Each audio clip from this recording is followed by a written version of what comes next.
When people we love are lost in the dark, it can be hard to know how to guide them back. Maybe you're close to someone who is going through a tough time, or someone you care about has been getting some bad advice.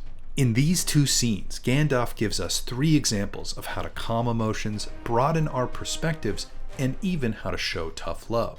His advice doesn't just affect the moment, they become lessons that cascade through the whole story.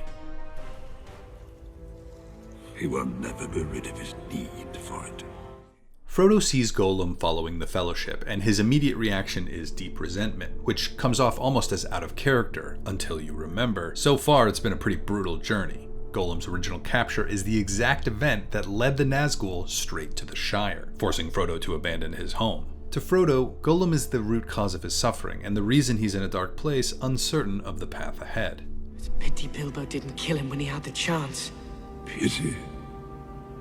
It was pity that stayed Bilbo's hand. Gandalf tells Frodo Gollum's story, which humanizes Gollum, allowing Frodo to empathize with his tortured existence. Sometimes when someone is in a dark place, the bad advice they listen to comes from inside their own head, fueled by fear, resentment, and blame. Gollum is not the cause of Frodo's turmoil, but another tragic victim of the ring's evil. Gandalf is a master of broadening perspectives, which he does through simple storytelling, where the perspective shift comes from the listener rather than a suggestion on how to think. The beauty of this is that it provides a framework Frodo can apply independently. Frodo's future decisions stem from this very conversation. This calm moment of empathy in the goblin-infested mines of Moria might have just saved Middle-earth. But by seeing things differently, Frodo recognizes how much more difficult his life has been since Bilbo left him the ring. I wish the ring had never come to me. I wish none of this had happened. So do all who live to see such times, but that is not for them to decide.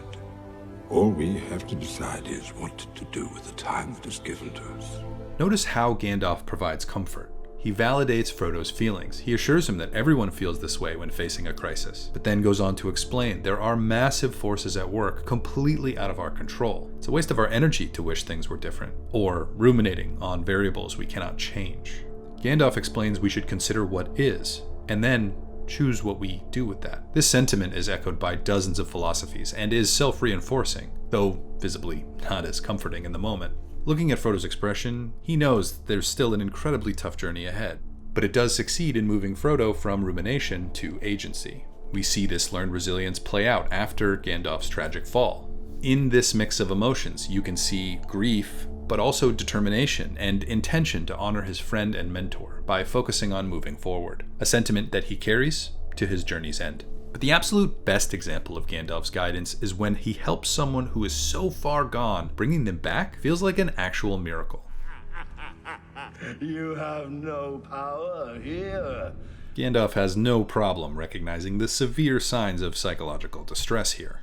The courtesy of your hall is somewhat lessened of late. This is where Gandalf's guidance is truly put to the test. He's up against a deeply entrenched, toxic, external rival influence that has been rotting Theoden's mind for some time.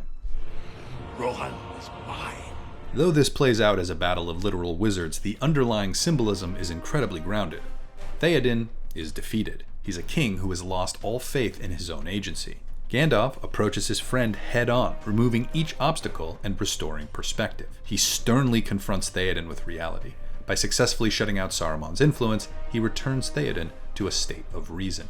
Once the fog clears, he immediately invites Theoden to act like the leader he once was.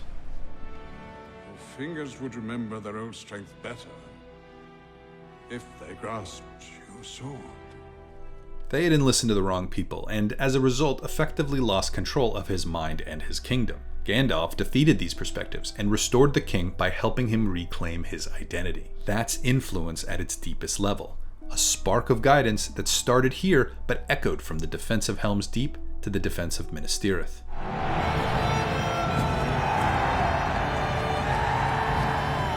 Now I know what you're thinking. Gandalf is a Mire, an objectively higher being, but that title is worthless without impact.